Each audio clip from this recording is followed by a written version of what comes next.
Universities पे काम कर रही है सर, सारे सेंटर्स ऑफ एक्सीलेंस के साथ हमारे बच्चे उसको स्टडी करते हैं, इसीलिए आज वो वापस भी चला गया है क्योंकि वो बेसिकली बच्चों के लिए आया था। इंडिया एआई समिट का एक वीडियो बहुत वायरल जा रहा है, जिसमें गलगोटी यूनिवर्सिटी की एक प्रोफेसर ये कह रही है कि उनकी यूनिवर्सिटी के सेंटर ऑफ एक्सीलेंस ने एक रोबोट डॉग को डेवलप किया है। जब ये वीडियो इंटरनेट पर गया, उसके बाद लोगों ने ये पॉइंट आउट किया कि ये रोबोटिक डॉग चाइना में बनाया जाता है और ये वहां से लाया गया है। जब ये कंट्रोवर्सी बहुत बड़ी हुई, उसके बाद गलगोटी यूनिवर्सिटी ने एक प्रेस रिलीज जारी किया, जिसमें उन्होंने ये कहा कि उन्होंने इस रोबोटिक डॉग को डेवलप नहीं किया है, लेकिन एक चाइनीज कंपनी है यूनिट्री, जहां से वो ये रोबोट डॉग लेके आए हैं।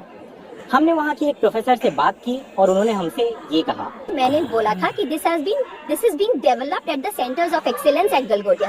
सेंटर ऑफ एक्सीलेंस एक इंपॉर्टेंट कड़ी है जो आप मिस कर रहे हैं।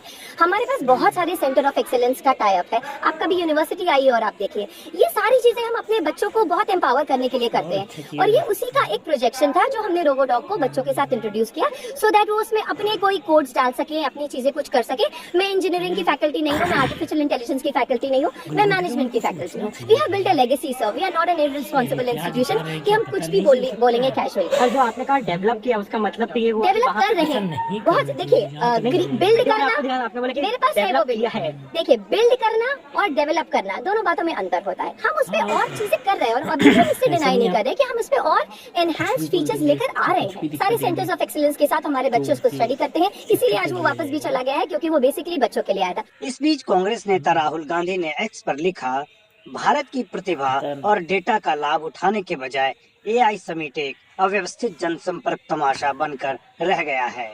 भारतीय डेटा बिक्री के लिए पेश किया जा रहा है, चीनी उत्पादों का प्रदर्शन किया जा रहा है। गलगोटिया के इस विवाद ने दिल्ली में हो रहे एआई समिट की आलोचनाओं में घी डालने का काम कर दिया। इस समिट के उद्घाटन पर भरे हुए हॉल, लंबी कतारें, कमजोर कनेक्टिविटी और एंट्री के निर्देशों को लेकर भ्रम की स्थिति देखी गई। भारी भीड़ के कारण सुरक्षा जांच प्रक्रिया से भी लोगों को खासी दिक्कतें हुई। इंडिया एआई इम्पैक्ट समिट के उद्घाटन के दिन इसमें शामिल लोगों को हुई असुविधा के लिए केंद्रीय मंत्री अश्विनी वैष्णव ने खेद भी जताया था। If anybody has faced any problems yesterday, my apologies for that.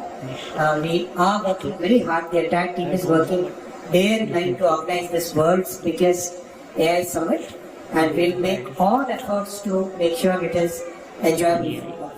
AI summit हर दिन किसी न किसी वजह से विवाद में आ रहा है। अव्यवस्था के बाद रोबोडॉग विवाद की वजह बना।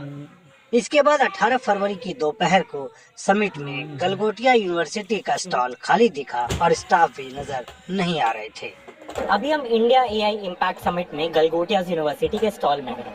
आप जैसा कि मेरे आसपास देख सकते हैं कि यहाँ पे लाइटें बंद हो चुकी हैं और जो गलगोटिया यूनिवर्सिटी के प्रोफेसर्स और स्टाफ यहाँ पे अपने प्रोडक्ट्स को डिस्प्ले कर रहे थे, वो भी यहाँ से छोड़ के जा चुके हैं। अभी से कुछ देर पहले नीति सेक्रेटरी, जो कि ministry of electronics and information technology